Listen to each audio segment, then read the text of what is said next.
اللہ رب العزت کی صفت ہے جو مجھے اور تجھے اللہ رب العزت نے عطا کی، لیکن ہم اس صفت کی اہمیت سے غافل ہیں۔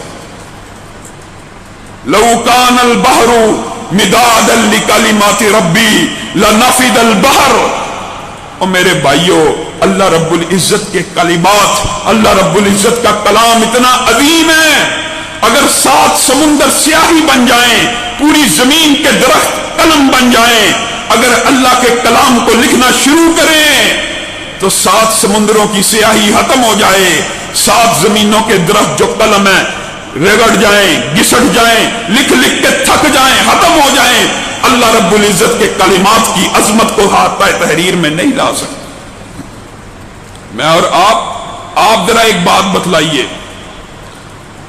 کن، صرف اللہ رب العزت 2 حرفی ایک آرڈر جاری کرتے ہیں، کن، جس چیز کو پیدا کرنے کا ارادہ ہوتا ہے وہ چیز پیدا ہو جاتی ہے۔ اللہ رب العزت چند جملے، چند لفظ ہی اس امت پہ اتار دیتے کافی تھا۔ اللہ رب العزت نے پورا قرآن اتارا ہوا ہے، اللہ کا کلام ہے، تیرا میرا عقیدہ ہے، ہمارا ایمان ہے، یہ اللہ کا کلام ہے، لیکن میں اور آپ اس اہمیت کو سمجھنے کے باوجود اس کو پڑھتے نہیں، اس کے مفہوم پہ غور نہیں کرتے، اس کی تلاوت نہیں کرتے، اس کے جو حقوق ہیں انہیں ادا نہیں کرتے۔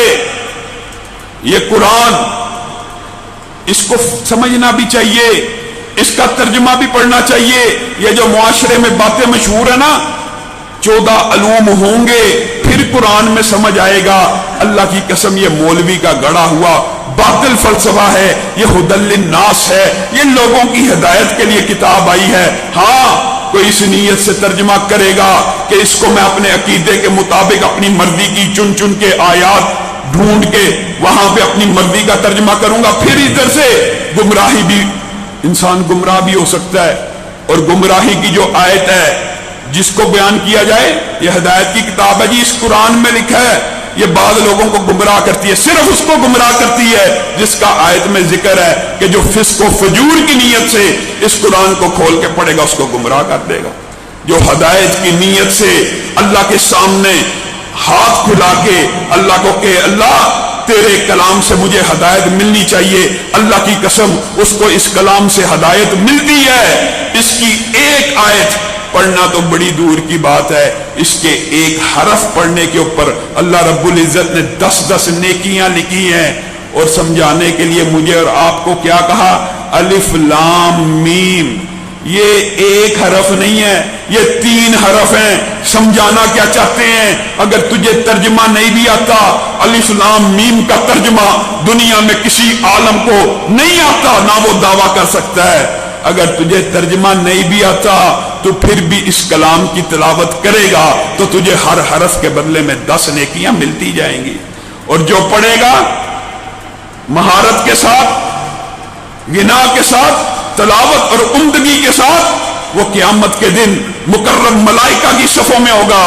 اور جو کوئی اڑ اڑ کے پڑھتا ہے، جس کو پڑھنا نہیں آتا لیکن صرف محبت سے پڑھ رہا ہے کہ یہ میرے رب کا کلام ہے، یہ احکم الحاکمین نے نازل کیا ہے، اس کے لیے بھی اللہ رب العزت نے دوہرا اجر نازل کیا ہے۔ یہ ایک ایسی نعمت ہے، نبی کریم صلی اللہ علیہ وسلم نے ارشاد فرمایا، یہ اپنے پڑھنے والے کے لیے بہترین سفارش کرنے والا ہے۔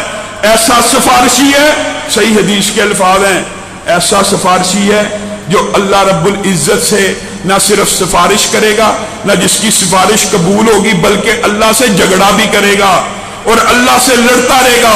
اللہ یہ مجھے پڑھتا تھا، اس کو کچھ اور عطا کر، اللہ عزت کا لباس پہنائیں گے، کہے گا اللہ کچھ اور عطا کر، اللہ تاج پہنائیں گے، کہے گا اللہ کچھ اور عطا کر، یہاں تک کہ لڑتا جھگڑتا اللہ ہی سے بندے کو جنت میں داخل کروا دے گا، صرف قرآن پڑھنے والا۔ اور یہ اتنی عظیم نعمت ہے۔ حضرت اسید کی مشہور حدیث ہے، اپنے بیٹے کے ساتھ بیٹھے ہوئے سورۃ بقرہ کی تلاوت کر رہے ہیں، گھوڑا بدکنا شروع ہو گیا، گھوڑا بدک رہا ہے، تلاوت بند کر دی، گھوڑے نے بدکنا بند کر دیا۔ ایسا 3-4 مرتبہ ہوا، بار بار تلاوت کرتے، گھوڑا بدکتا، تلاوت بند کر دے۔